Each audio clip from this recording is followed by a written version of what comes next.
안녕하세요. 세계 곳곳에서 하나님의 복음을 위해 수고하시는 우리 여성 교사님들께 인사드립니다. 저는 김용빈 목사입니다. 지금 저희가 나와 있는 이곳은 소공원인데요. 여기는 파리 안은 아니고 사실 파리 근교에 있는 공원입니다. 이 소공원은 보시는 바와 같이 붉게 물든 나무가 줄지어 서 있고 바닥에는 잔디와 떨어진 낙엽들이 카페처럼 펼쳐져 있는 그런 곳입니다. 공기도 너무나 좋아서 한껏 숨을 들이마시면 시원한 공기가 온 몸을 막 가득 채우는 그런 느낌이 드는 아주 아름다운 곳에 우리가 지금 나와 있는데요. 사실 파리라고 하면 저희가 에펠탑이나 개선문과 같은 그런 건물들이 떠오르고요. 그렇게 막 아주 고풍스러운 분위기가 자아내는 그런 느낌을 생각하게 되는데요. 파리에서 이렇게 자연을 또 빼놓을 수가 없거든요. 특히 500개가 넘는 공원들이 파리 곳곳에 있어서 일상에서 지친 사람들에게 휴식처가 되고 있습니다. 우리 장로님께서는 파리의 공원에 대한 특별한 기억이 있으신지요? 예, 기억이 많죠. 군데군데 다니면서 아까도 말씀하셨지만 500군데라고 말씀하시는데 작은 거, 큰 거 이렇게 중간중간 아주 그 허파 역할을 할 수 있는 아주 그 초록빛을 그런 여유를 즐기기 위해서 많은 분들이 그 공원에 나와서 그게 참 인상적이었어요. 파리에 있으면서 인상적이었고 저도 그것들 많이 이렇게 누려봤죠. 너무 좋습니다. 저희가 지금 또 밖에 나온 특별한 이유가 있잖아요. 저희 준비한 이거는 안에서 하면 안 된다. 네. 밖이어야 된다. 네. 요 푸른색과 이 단풍들과 이 파란 하늘 이 모든 게 함께 해야 된다. 네. 이렇게 해서 나왔는데 네. 오늘은 어떤 순서가 준비되어 있나요? 올해는 특별히 여성 선교사님들을 위해서 저희가 시와 그림으로 저희의 사랑과 응원을 드리고자 합니다. 그런데 이렇게 우리 장로님께서 이 자연 속에서 그림을 그리시는 모습을 또 특별히 보여드릴 수 있을 것 같아요. 정말 이렇게 흔치 않은 기회가 될 것 같습니다. 저희가 시와 그림을 그리는데 음. 이게 또 여성 교사님들께 전달이 돼야 되잖아요. 저희만 그리고 저희만 시를 읽으면 안 되니까 올해도 여성 교사님들께서 저희들에게 사연을 보내주시고 거기에 대한 그림과 시를 함께 나눈다고요. 예, 그렇습니다. 우리들이 또 그동안 해왔던 여성 선교사님들을 위한 쉼 컨퍼런스, 쉼이라는 그 프로그램을 했었는데 오늘은 많은 선교사님들이 또 이렇게 사연을 보내주셨는데 그 중에 이제 몇 분만 저희들이 어쩔 수 없이 선정을 했어요. 주옥 같은 글도 있고 뭐 거기 그 아주 힘들었던 이런 사연들도 있는데 거기 우리가 최선을 다해서 그분들에게 몇 분께 어떤 사연을 소개하고 그분들에게 우리가 같이 공감하는 이런 기회가 됐으면 좋겠습니다. 이렇게 본인들의 이야기를 보내주셔서 사연 소개를 할 수 있도록 허락해 주신 분들께 감사의 말씀 드립니다. 네. 오늘 이 아름다운 자연 속에서 다채로운 색깔의 그림도 그리고 또 풍성한 언어로 표현된 시도 읽으면서 하는 이 모습이 너무 아름다울 것 같이 지금 벌써 막 머릿속에 그려져요. 네, 너무 기대가 됩니다.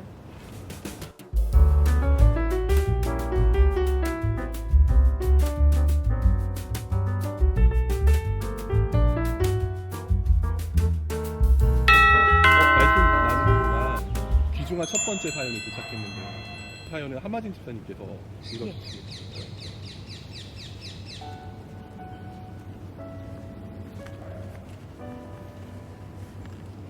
먼저 사연을 주신 분은 서아프리카 베냉에서 사역하고 계시는 박은지 선교사님입니다. 저는 고등학교 때 불어와 사랑에 빠져 불문학과에 진학하고 교회 대학부 동계수련회에서 불어권 아프리카에 대해 알게 되고 아프리카 선교에 대한 열망을 품게 되었습니다. 부모님은 반대를 많이 하셨지만 저는 뜻을 굽히지 않았고 선교 사역을 위해 국제 불어교사 자격증을 따려고 유학까지 했습니다. 프랑스에서 불어 교수법을 석사를 마치고 대학 동기로부터 불어권 아프리카로 선교를 준비하는 한 팀을 소개받게 되었고 통역사를 구하고 있다는 말에 그 팀에 합류하게 되었습니다.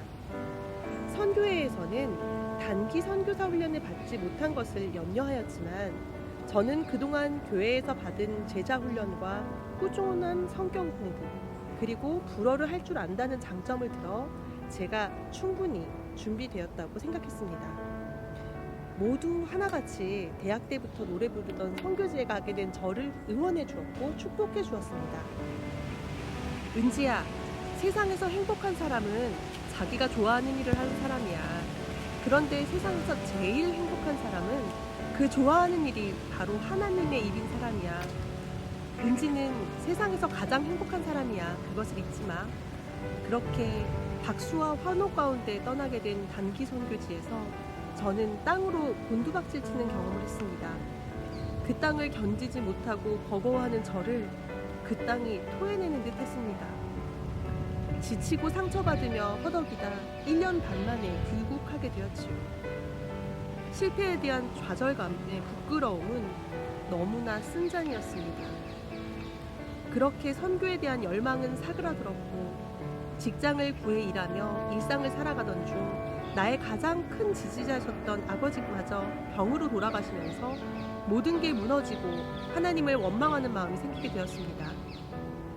그러던 중 남편이 부교육자로 사역할 때 하나님의 은혜의 손길에 다시 아프리카를 바라볼 수 있게 되었습니다. 늘 마음에 빚으로만 자리하던 불어권 아프리카에 대한 생각이 바뀌고 기도하게 되었고 사역의 방향을 위해 기도하던 우리에게 하나님은 베냉을 정탐할 수 있는 기회를 허락하셨습니다. 실패로 낙심한 그 땅을 다시 밟는 것은 저에게 큰 용기가 필요했지만 비행기에서 내렸을 때부터 주님은 그 땅에서 큰 평안으로 우리를 맞아주셨고 베냉인들을 향한 주님의 긍휼의 마음을 저희에게 나누어 주셨습니다. 오랜 시간 애써 불어권 아프리카를 외면했던 저를 그렇게 아무도 나를 써주지 않아 제11시까지 장터에 서 있던 저를 주님은 찾아오셔서 말씀해 주셨습니다. 너는 어찌하여 종일토록 놀고 여기 서 있느냐? 너도 포도원에 들어가라. 이게 웬 은혜입니까? 이게 웬 긍휼입니까? 그 사랑의 손을 내밀어 주신 주님 앞에 저는 감사밖에 올려드릴 것이 없었습니다. 이제는 내 뜻대로 살지 않고 주님의 뜻대로 살아가리라 고백하며 우리에게 생명을 주시고 사명을 주시고 계명을 주셔서 주님의 뜻에 순종할 수 있는 기회를 주신 하나님께 감사드립니다. 이렇게 사연을 보내주셨습니다. 선교사님 사연을 저희가 같이 들었는데 실패의 경험을 용기 내서 저희들에게 나눠주셨잖아요. 너무 대단하신 것 같아요. 프랑스 불어권 선교를 위해서 유학까지 하시고 또 많이 준비를 했는데도 또 그런 경험을 하셨는데 그걸 또 극복하시고 다시 일어서신 거잖아요. 난 어떤 선교사님이든지 이런 사연을 들을 때마다 항상 제 신앙하고 항상 비춰요. 하나님을 향한 나의 열정이나 순종하는 마음이 나는 과연 얼마만큼 있을까. 저는 이렇게 사연을 들으면서 항상 제 자신이 얼마나 하나님 앞에 더 순종하고 하나님께서 주신 은혜에 더 감동해서 하나님의 사람으로 이 세상을 어떻게 잘 살아야 되나 이런 자조적인 생각이 늘 듭니다. 선교사님께서는 실패의 경험이라고 말씀을 하셨지만 그런 모든 과정을 통해서 정말 하나님의 뜻대로 인도해 주시는 것을 본 것 같아서 가슴이 정말 뭉클한 사연이었습니다. 또 기독교 방송을 베냉에서 진행하고 계시는데 또 저희에게 기도 제목도 같이 나눠주셨죠. 예, 선교사님은 현재 베냉의 기독교 방송국 마라나타에서 그리스도를 아십니까? 라는 제목의 방송 설교를 진행하고 계신데요. 남편 이성진 선교사님과 성경의 진리와 기독교의 교리를 설명하는 방식으로 방송을 진행하고 계십니다. 이 라디오 방송을 통해서 진리의 씨가 잘 뿌려지고 신앙의 성장을 돕는 도구로 사용되기를 소망하신다고, 그리고 에스라 성경교육원 개원 준비가 잘 진행되어서 많은 목회자들과 성도들이 모여서 함께 성경을 읽고 배우며 하나님의 뜻과 바른 진리가 전해지는 은혜의 터가 되기를 원한다고, 그리고 마지막으로 가족의 건강과 새 자녀의 학교 생활에 어려움이 없도록, 그리고 언어의 진보가 있기를 원한다고 말씀해 주셨습니다. 또한 정직하고 겸손하고 예의 바른 모습으로 많은 사람들을 은혜의 길로 인도하는 이 지혜의 청년들로 이 세 자녀분들이 자라주시기를 기도해 주세요라고 이렇게 기도 제목을 보내주셨는데요. 저희도 함께 마음 모아 기도하겠습니다. 베냉이라는 나라는 또 저희가 잘 들어보지 못한 나라잖아요. 너무 친절하게도 박은지 선교사님께서 궁금해할까봐 또 베냉에 대한 소개를 같이 보내주셨거든요. 베냉은 서아프리카에 있는 나라로 프랑스령에서 1960년에 해방이 되어서 1975년에 베냉 인민공화국으로 개칭하고 사회주의 국가로 출범하였습니다. 공식어는 불어를 사용하는데 특이한 점이 총 인구의 60% 이상이 20세 이하 청소년들과 아동들이라고 합니다. 정말 선교사님들이 하실 일이 굉장히 많으실 것 같다는 느낌이 들었습니다. 그리고 이 베냉에는 부두교라고 불리는 전통적인 정령 숭배 종교가 있는데요. 요즘 영화에서 많이 등장하는 좀비 있지 않습니까? 이 좀비라는 존재가 바로 이 부두교에서 유래가 되었다고 합니다. 공식적으로는 부두교가 한 30%라고 하는데 베냉의 모든 종교인들의 내면에는 이 부두교가 자리 잡고 있다고 해도 과언이 아니라고 합니다. 그래서 심지어 일부 기독교인들까지도 부두교의 부적과 주술 행위를 버리지 못하는 안타까운 모습을 보이고 있다고 합니다. 그래서 지금은 이슬람과 한국 및 여러 해외 이단들까지도 모두 들어와서 이 베냉에서 포교 활동을 하고 있다고 합니다. 여러 가지 종교가 참 얽히고 설켜서 네. 영적 전쟁터 같은 곳이 베냉이네요. 네. 저희가 그 땅의 복음화를 위해서 또 하나님의 사랑을 위해서 함께 기도하겠습니다. 지금 그 베냉 소개한 걸 잠깐 들으니까 난 이제 아무래도 문화하고 예술에 관심이 많아서 그런지 요즘 영화나 어떤 예술 부분에도 이렇게 보면 좀비가 많이 등장해요. 네, 그리고 맞아요. 약간 이게 재미있을지 모르지만 사람 심리적으로 사회 전체가 인간성을 좀 버리는 거 이런 거에도 끌리는 거 아닌가 이런 생각이 들어서 이게 문화예술도 이러면 안 되는데 이런 생각이 들 때가 많이 있습니다. 또 장로님께서는 화가로서 아름다움을 추구하시는 분이시잖아요. 네, 저는 무조건 아름다워야 된다고 생각을 하죠. 왜 그러냐면 사람은 원래 아름다운 존재예요. 그래서 우리가 하는 행위 자체가 어떤 거다 아름답거든요. 근데 사람들은 그 삶에서 오는 어떤 고통 속에 있다 보니까 어떤 걸 표현하든지 고통을 표현해야 그게 심오한 것처럼 자꾸 얘기를 하거든요. 그래서 하나님께서 예수님을 보내주시지 않았나 이런 생각이 들어요. 장로님께서는 그 아름다움을 하나님이 주신 마음, 영감, 또 그리고 베풀어 주신 빛, 또 주시는 색깔들로 표현을 하시고 계시는데 이렇게 밖에서 화가로 이렇게 또 만나니까 또 너무 새로운 것 같아요. 오늘은 어떤 그림으로 우리 선교사님들께 위로를 전해드리고 싶으셨나요? 네, 아까 우리 박은지 선교사님 그 사연을 들으면서 사실 지금 여기서 그리지는 못하지만 제가 미리 그렸어요. 그래서 포도원에 직접 가서 그렸어요.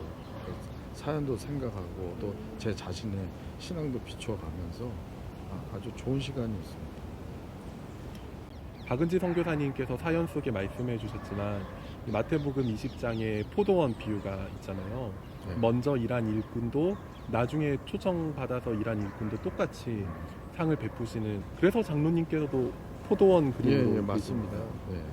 선교사님께서 이 그림을 보실 때마다 또 이 마태복음 20장을 생각하시면서 본인이 일할 또 곳이라고 생각하시면서 참 많은 도전과 또 평안을 받을 것 같아요. 네, 그랬으면 좋겠어요. 좀 거의 간직해 주셨으면 좋겠어요. 보실 때마다 너무 좋을 것 같아요. 네. 장로님 오늘 직접 또 여기에서 그림을 한 점 그려주신다고. 예. 좀 이제 그림을 그리도록 하겠습니다. 해도 나고 그래서 네. 그림을 그리도록 네. 하겠습니다. 네. 네, 그럼 박은지 선교사님을 생각하면서 준비한 시를 낭송해 주시겠습니다. 당신은 가을입니다. 그대는 비바람 치는 여름날을 보내고 고즈넉한 가을날 고즈넉한 가을날 붉게 물들어 한입 두입 떨어지는 나뭇잎처럼 가을을 많이 닮았습니다. 낙엽 바스락거리는 소리에 외로워 파르르 떨며 강가에 피어난 갈대처럼 바람에 이리저리 흔들리며 누군가 그리워 달빛 아래 울음 섞인 이슬 머금고 영혼을 붙들고 서성이며 서럽게 부는 마음 시린 나날들. 그러나 그렇게 꽃으로 만나 낙엽으로 헤어지며 내려놓고 잃어버린 그대 한 사람으로 인하여 세상은 다시 한번 따스한 가을 햇살 아래 향기 진동하는 국화꽃을 피어냈습니다. 여전히 멀고 낯선 이 방 땅에서 그분의 옷자락을 붙들고 불붙은 하늘 고향 사무쳐 그날을 기다리며 세상을 향기로 물들이며 그대는 진정 가을입니다. 우리 선교사님을 위해 준비된 이 시를 읽다 보니까 또 이런 찬양이 갑자기 떠오르는데요. 이 찬양의 가사가 오늘 저희 프로그램과 그리고 또 선교사님의 이 상황과 참 너무 잘 맞닿아 있는 것 같아요. 아름다운 색채도 들어가 있고 풍성한 말로 표현된 시도 들어가 있고 또 하나님께서 우리에게 베풀어 주신 그 무한하신 사랑 또 함께 나누는 그런 찬양인데요. 우리 잠깐 이 찬양 같이 한번 나눠봤으면 좋겠습니다.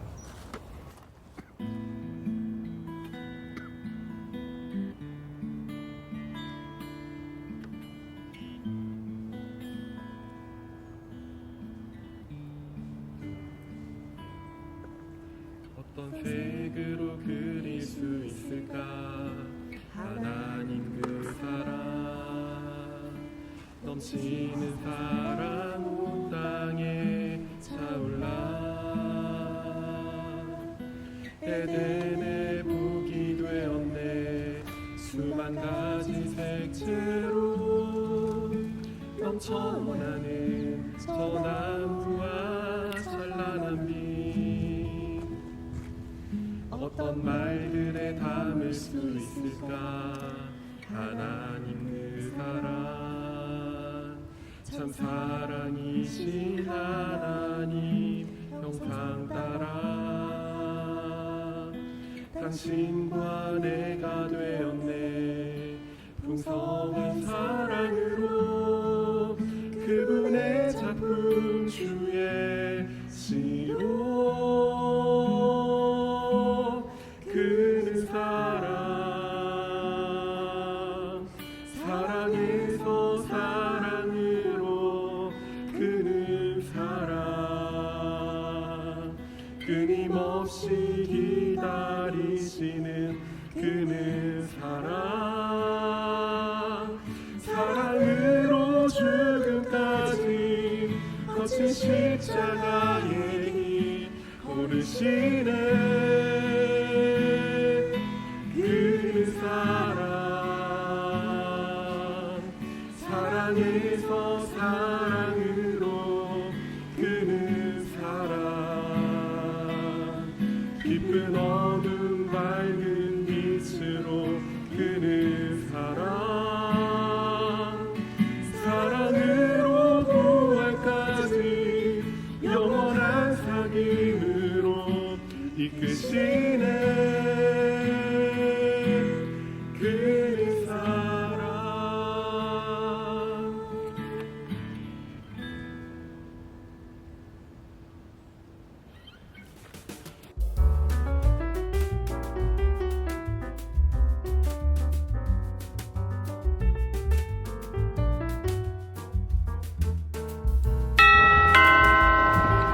찬양을 부르다 보니까 두 번째 사연이 도착했는데요.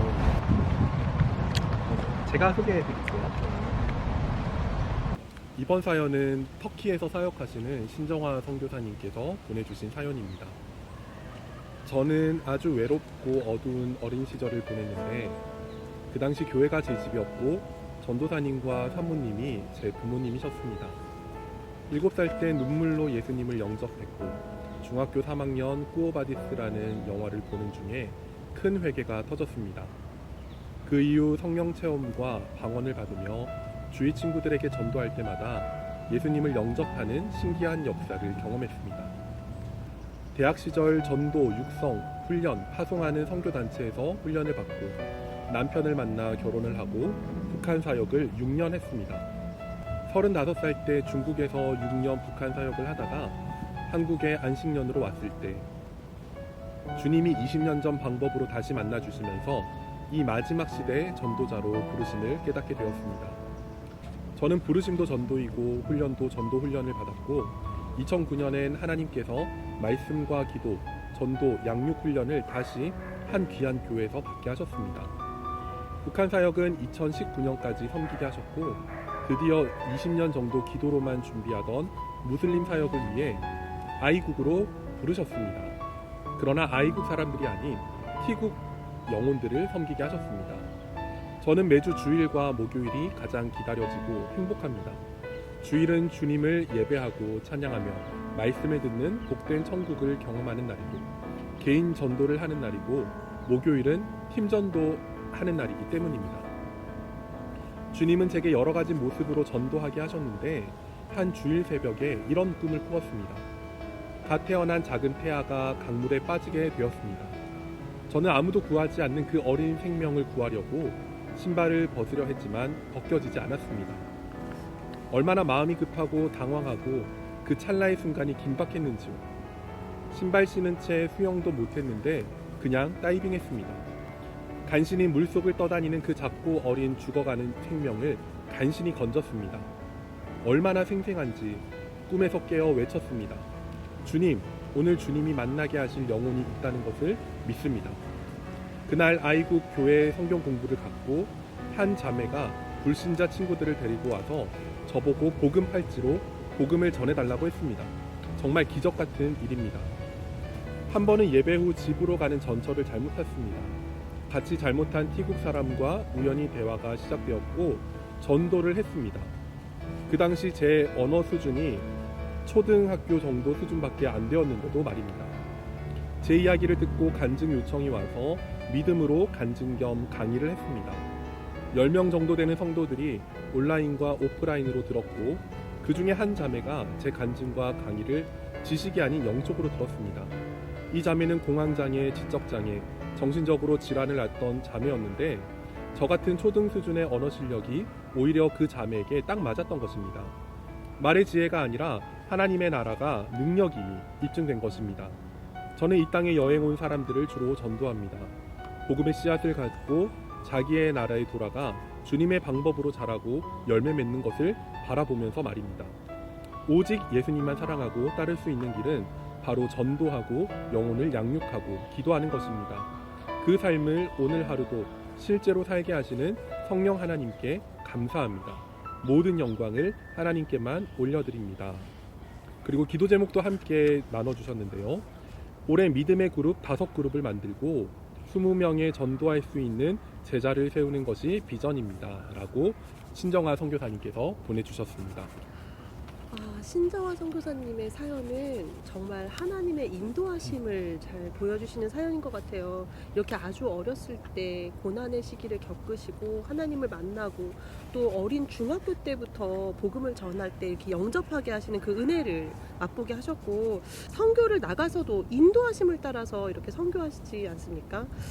우리의 삶도 때로는 이해가 안 갈 때가 너무 많이 있지만 나중에 시간이 많이 지난 다음에 하나님이 이렇게 해서 이런 뜻으로 이렇게 하셨구나 하고 깨닫게 될 때가 너무 많은데요. 신정아 선교사님의 사연을 들으니까 정말 선교사님의 삶도 그렇게 모든 하나님의 인도하심이 있는 사연이신 것 같습니다.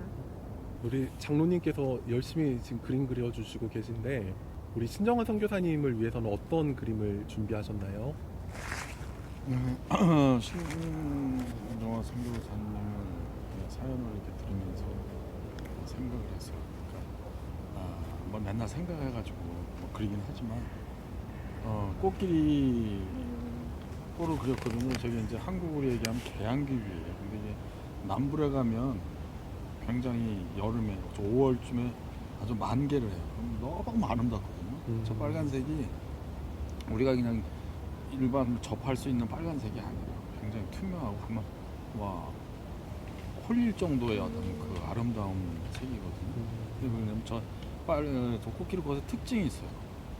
이 아주 척박한 곳에서 피는 꽃이에요. 아주 가늘프고 굉장히 정열적으로 보여요.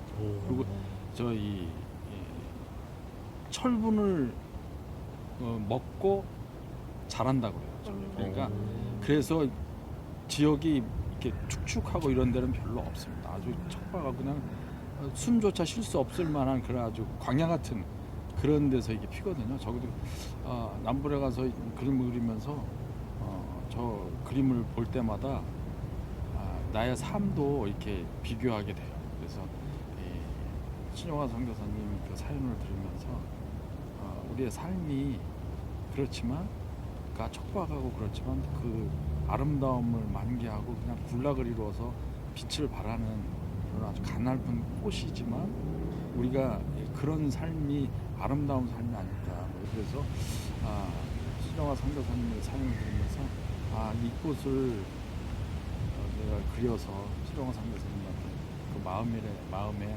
조금이라도 위안이 됐으면 좋겠다 그런 생각으로 그렸습니다. 너무 감동이에요. 저 근데 저 얼마 전에 그린 거예요. 옛날 거리 아닙니다. 근데 저는 정말로 장로님 설명을 듣고 나니까 정말 더 감동이 오는데요.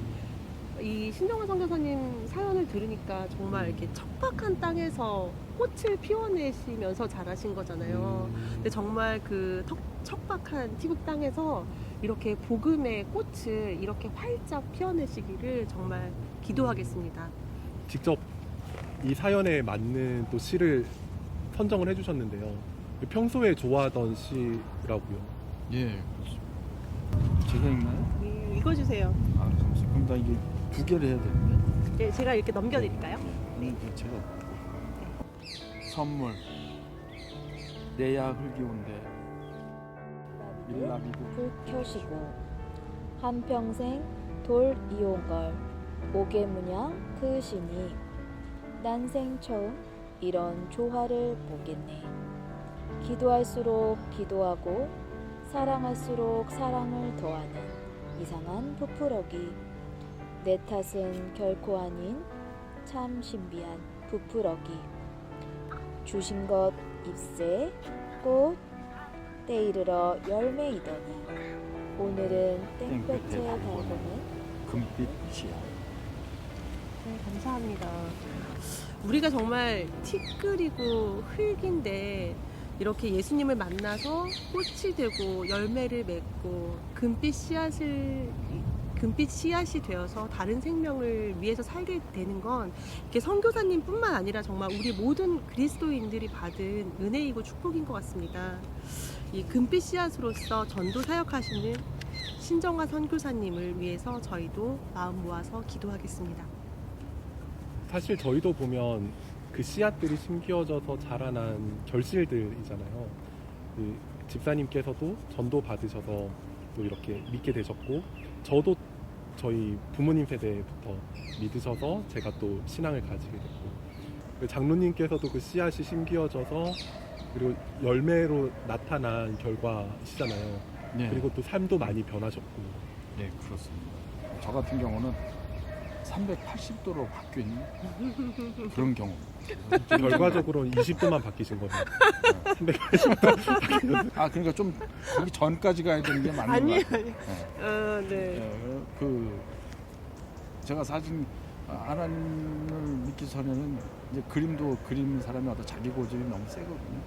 그러면서 항상 뭐든지 부정적으로 생각을 하고 항상 뭔가 비판하려고 하고 뭐 이런 사고였어요, 사실. 그런데 지금은 이거 하나님께서 저를 바꾸셨다는 그런 다른 생각이 들질 않아요. 그래서 지금 나이 먹어 머리가 하얗지만 마음은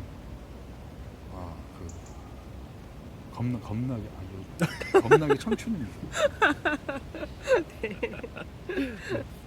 우리 또 그림 설명과 또 선교사님의 사연을 들으니까 저는 또 이런 찬양이 떠올라요. 아까 장로님께서도 말씀하셨지만 사람은 변한다고 하시잖아요. 그 변화는 어디서부터 시작이 될까? 저희로부터 변화는 또 시작이 되는 거잖아요. 그래서 이 찬양을 함께 불러서 우리 선교사님의 삶과 사역과 또 우리 모든 분들께 함께 좀 응원을 드리고 싶은데요. 우리 나로부터 시작들이 같이 한번 찬양할까요? 네.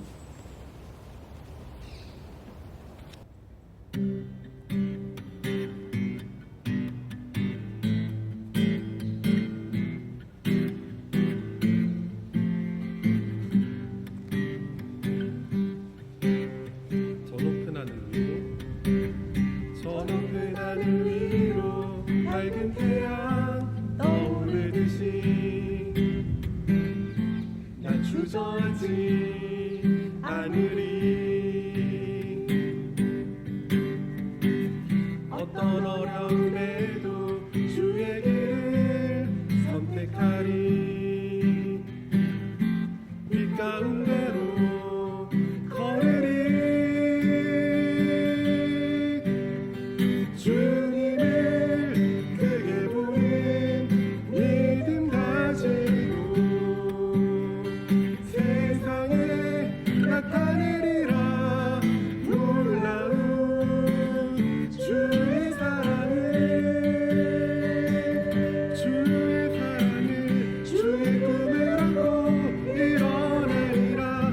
선한 능력으로 일어나리라.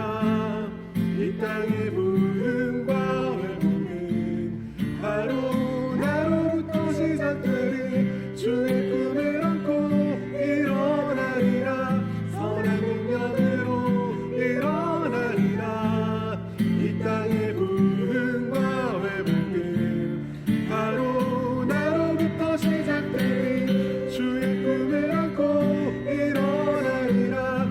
선한 능력으로 일어나리라. 이 땅의 부흥과 회복은 바로 나로부터 시작.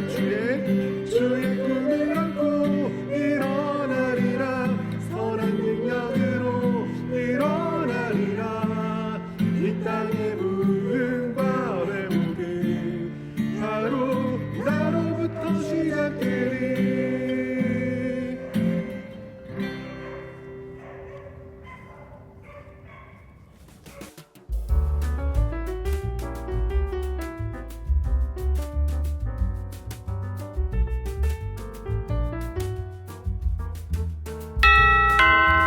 저희가 또 찬양하는 동안 오늘의 마지막 사연이, 세 번째 사연이 도착했어요.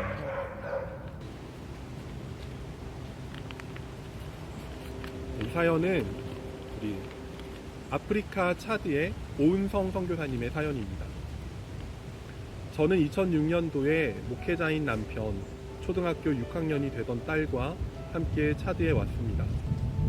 초기엔 차드의 수도인 은자메나에서 현지 적응과 팀 공동체 훈련을 받으며 고아원 방문, 신학교 팀 사역, 지역 주민 대상 보건 활동 등을 하다가 2012년부터 사르라고 하는 남부 도시로 이주하여 시내의 한 가난한 마을에 어린이 교회를 세우면서 교육 사역에 대한 비전을 안고 이듬해 약 1,600평 크기의 부지를 마련하여 2013년 3월에 사르 교회를 개척하였습니다. 그래서 원화 총 67명으로 유치원을 시작했고 이듬해인 2014학년도에 80명의 학생으로 초등학교가 시작되었으며 이후 해마다 신입생을 받고 진급하는 학생들을 위해서 상급반을 신설하면서 2022년도에는 유치원부터 초등학교 6년 전 과정과 중학교 3년까지 총 860여 명의 학생들이 있었습니다. 올 신학기에는 학생 수가 줄었지만 중학교 4학년 과정이 생기면서 중학교 과정까지 완성이 되었고 내년에 첫 중학교 졸업생들을 배출할 예정입니다. 선교지에 따라 복음을 전파하기 위해 방법들이 다양하지만 저희가 있는 곳에는 특히 학교를 통한 사역이 매우 중요하고 유익함을 느낍니다.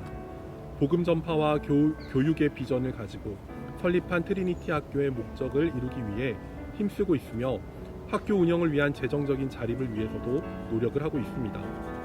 선교지로 나오기 전까지 저는 15년간 간호사로 일하면서 전혀 집안일을 모르고 살다가 사역지로 와서 현지 생활에 적응하기보다는 늘 일만 해왔던 습관으로 사역 일부터 찾기 바빴습니다. 사춘기 딸이 있었지만 잘 적응하기 바라면서요. 그런데 살림을 안 했던 제가 차드에서 매일매일 새끼를 준비하는 것이 큰 짐이었고 사람은 왜 먹어야 하는지, 왜 하나님을 사람은 매일 먹어야만 하는 존재로 만드셨는지에 대한 물음과 불평이 몰려왔습니다. 이렇게 제가 차드 생활에 힘들어하고 있는 사이에 믿었던 딸, 아니 제가 별로 주의와 관심을 기울여주지 못했던 딸은 저보다 훨씬 더 힘든 상황이었습니다. 그런데 저는 제 수준에서 딸이 참고 견뎌야 한다고 생각해서 이해해주기보다는 불화가 빨리 늘지 않는 것만 야단을 치기도 했습니다.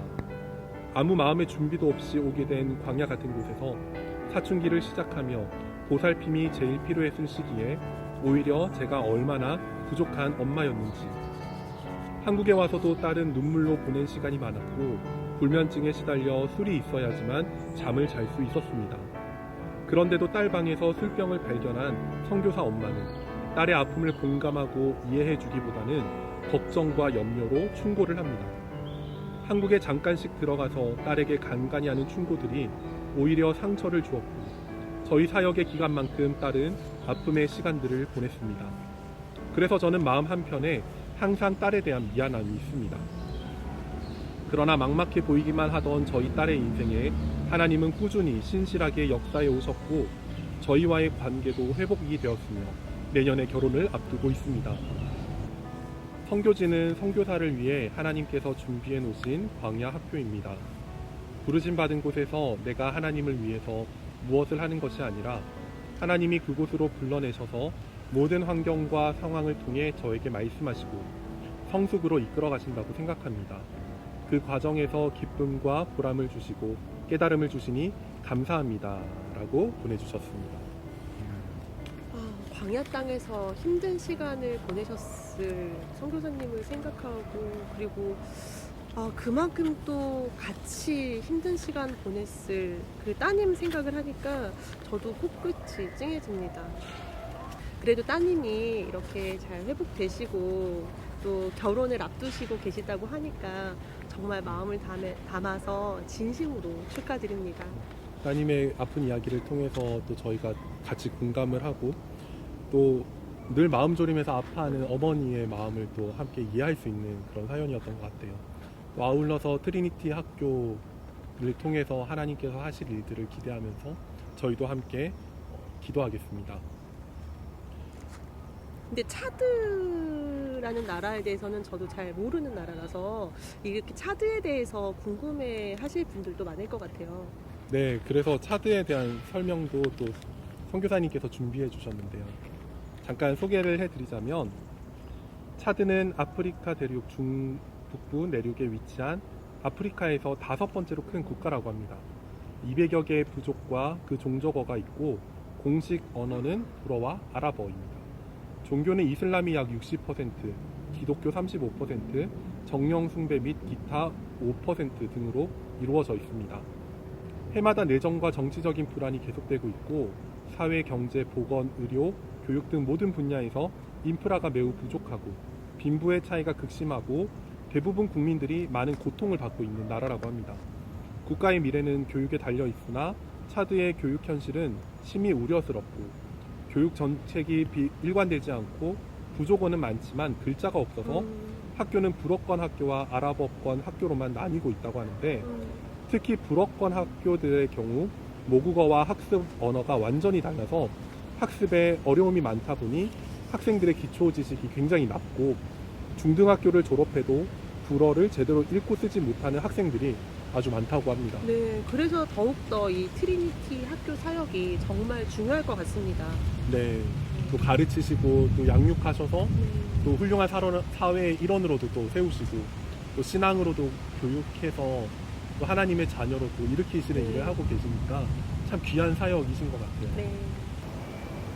저는 오늘 이렇게 선교사님 사연을 들으면서 광야에서 이렇게 따님을 잘 키워내신 선교사님을 보면서 선교사님께 정말 딱 맞는 시를 떠올렸거든요. 저희 엄마가 시인이세요. 엄마가 시를 쓰시는데 저랑 똑같은 사람이 저기 한국에도 한 사람 살고 있어요. 그러니까 저희가 어렸을 때 저희도 힘든 사춘기 시절을 보냈어요. 저희도 척박한 땅에서 힘든 사춘기 시절을 보내고, 근데 저희 가정은 그때 하나님을 떠났었던 그런 가정이었는데 동생이 먼저 하나님을 만나고 예수님을 영접하고 그리고 저를 전도하고 그리고 저희 가족 부모님까지도 다 그렇게 믿음의 길로 이끌어 주었어요. 엄마가 그렇게 힘들게 저희를 키워내셨던 그 시간에 눈물로 저희를 키워내시면서 쓰셨던 시가 있거든요. 그 시를 읽어드리겠습니다. 오랫동안 따님 때문에 힘쓰셨던 선교사님께 이 시를 올립니다. 영혼으로 빚은 보석. 어느 날 신은 나에게 영롱한 보석 2개를 주셨다. 눈에 넣어도 아프지 않은 이 보석은 하루가 다르게 자라나 내게 기쁨과 행복을 주기도 하고 아픔과 눈물도 주었다. 하루가 열흘이 되고 열흘이 한 해가 되더니 어느덧 20회를 훌쩍 넘어 우아한 꽃봉오리가 되었다. 2개의 보석은 이제 나의 길동무가 되어 눈에서 가까이 있거나 멀리 있거나 언제나 내 가슴 속에 함께한다. 지금 나는 내 영혼으로 빚은 이 보석을 위해 기도한다. 너희를 위한 내 마음이 아픈 만큼 지혜롭고 아름다운 꽃나무가 되기를. 너희를 위한 나의 괴로움이 찬란한 희망의 나날이 되기를. 너희를 위해 흘린 나의 값진 눈물 버리지 말고 버리지 말고 튼튼하고 단단한 체력으로 굳세게 살아주길. 너희를 위해 살다가 내가 비틀거려도 크나큰 너희 뜻은 굳세게 지키며 살아가길. 그렇게 긴 세월 살면서 많은 이에게 못다한 어미의 사랑이 세상 어디에나 빛으로 퍼져나길 바란다. 어머님의 마음이 많이 와닿으면서 또 선교사님의 마음도 어떠했을까 그런 생각도 들게 하는 것 같아요. 저는 이 사연과 또 시를 듣다가 이런 찬양이 떠올랐어요. 무지개를 찾아 다니시나요? 라는 찬양인데 제가 어렸을 적에 즐겨 들었던 찬양이거든요. 이 찬양 지금 함께 부르시면서 우리 한 번 더 다시 한번 사연과 시를 곱씹어 보는 시간을 가졌으면 좋겠습니다.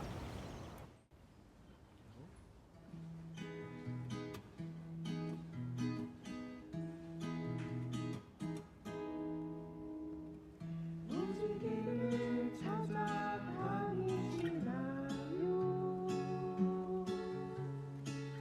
돌고 도는 생활하시나요?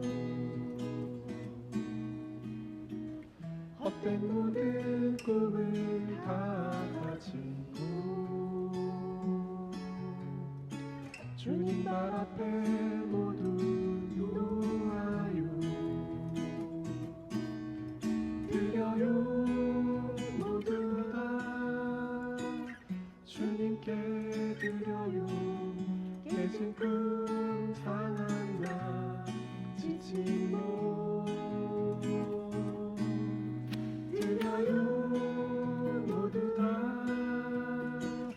주님께 드려요. 슬픈 맘 기쁨으로 변해요. 맑은 날만 있다 하지 않아요. 굳은 날도 있을 거예요. 그런 날도 찬송할 수 있지요. 주님이 우리 도와주세요. 드려요 모두 다 주님께 드려요. 깨진 꿈 상한 맘 지친 몸 드려요 모두 다 주님께 드려요. 슬픈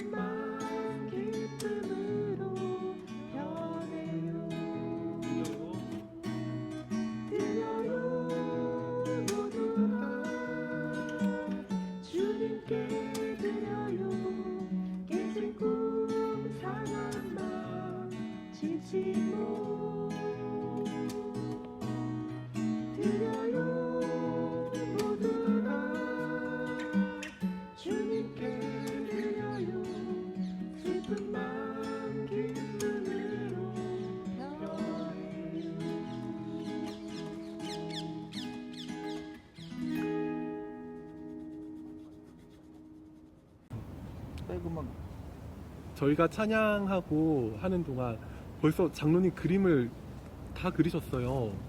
제가 아까 옆에서 계속 이렇게 그리시는 걸 이렇게 힐끔힐끔 봤는데 붓 한 번 지나갈 때마다 없던 나무가 생기고 갑자기 막 하늘이 생기고 이러더라고요. 장로님께서는 어떤 이미지를 생각하시면서 선교사님께 드릴 이 그림을 그리셨나요? 우리 삶이 그런 것 같아요. 어떤 햇빛에 의해서 존재된다는 생각이 들어요. 특히 이 자연은 더 그런 것 같습니다.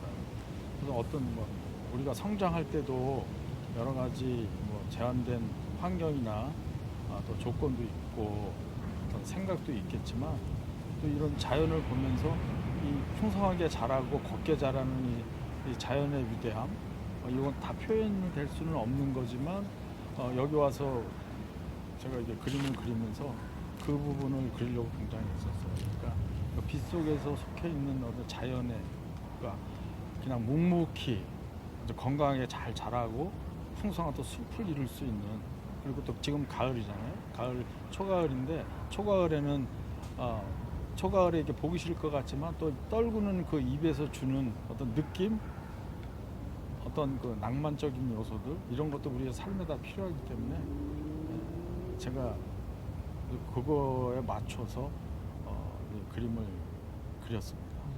네. 근데 저희가 오늘 찬양도 들려드렸고 함께 했고 시도 낭독해 드렸는데 그림은 그냥 저희가 있는 것만 보여드리고 그리는 것만 이렇게 보여드렸잖아요. 그럼 이 그리신 그림은 어떻게 하시나요? 그리는 그림은 이제 각 사연 보내주신 선교사님들 위해서 생각하면서 그렸기 때문에 전해드릴 생각을 갖고 있어요. 그래서 너무 좋으실 것 같아요. 이게 저희한테는 그냥 같은 교회에 섬기시는 장로님이시지만 정말 재불 한인 작가 중에 정말 이렇게 유명하신, 프랑스에서도 유명하신 프랑스와 림 작가님의 이 작품을 선물로 받으시고 이 선물을 보시면서 힘드실 때마다 생각하시면서 그렇게 좋은 쉼을 누리셨으면 좋겠습니다. 저도 소원이 하나가 있다면 장로님 그림 한 점 소장하는 게 좀 정말 소원인데 저도요. 네, 이렇게 기쁘게 또 선교사님들께 선물해 주셔서 참 너무 감사드립니다. 근데 이제 오지에 계시고 그러니까 아무래도 보내졌을 때 또 제대로 안 갈 수 있는 이런 환경도 있어서 고이 간직하고 제가 잘 관리도 하고 있다가 또 앞으로 또 오실 수도 있잖아요. 빨리 우리가 이제 이 프로그램을 계속하면 오실 수도 있으니까 그때 오셔서 전해드리든지 경유할 중간에 거쳐가시면 제가 기꺼이 전해드릴 수 있고요. 또 한국에서 받기를 원하시면 한국은 보내드릴 수 있습니다. 이 그림을 이제 뭐 집이나 뭐 어디에 두실 거잖아요. 선교사님들께서 그때 이제 보실 때마다 어떤 마음으로 보시면 좋을 것 같으세요?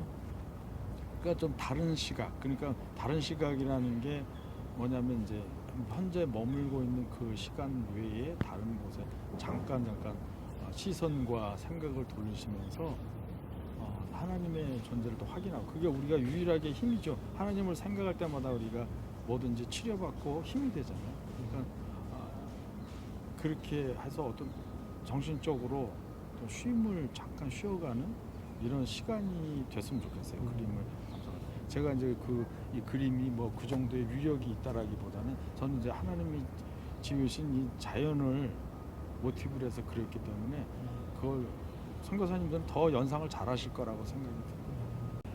오늘 시와 그림 그리고 찬양이 함께하는 시간이었는데요. 함께 하시면서 어떠셨어요? 오히려 제가 쉼을 얻은 것 같아요. 우리가 쉼을 드리고자 하는 이제 그런 취지를 가지고 우리가 지금까지 진행해 왔는데 오히려 그리면서 제가 더 많이 쉰 것 같은 느낌이에요. 그래서 이것도 역시 선교사님들께 감사하다는 말씀 드립니다. 저도 오늘 함께 쉼을 누린 기분이고요.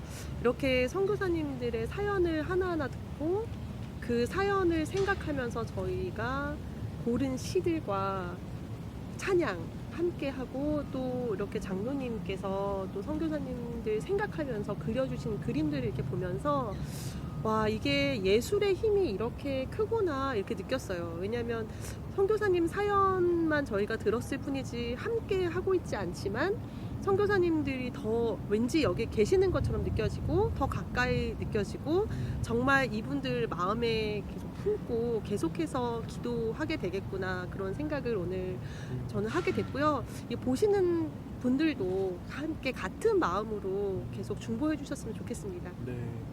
또 하나님의 나라를 세워가기 위해 수고하고 헌신하시는 우리 여성 선교사님들을 위해서 저희가 더 응원하고 또 함께 중보하겠습니다. 늘 사랑하고 축복합니다. 그럼 오늘 시와 그림이 함께한 그리고 찬양이 흐르는 우리 오늘 신 프로그램은 여기서 마치도록 하겠습니다. 감사합니다. 예, 또 봬요. 우리 픽!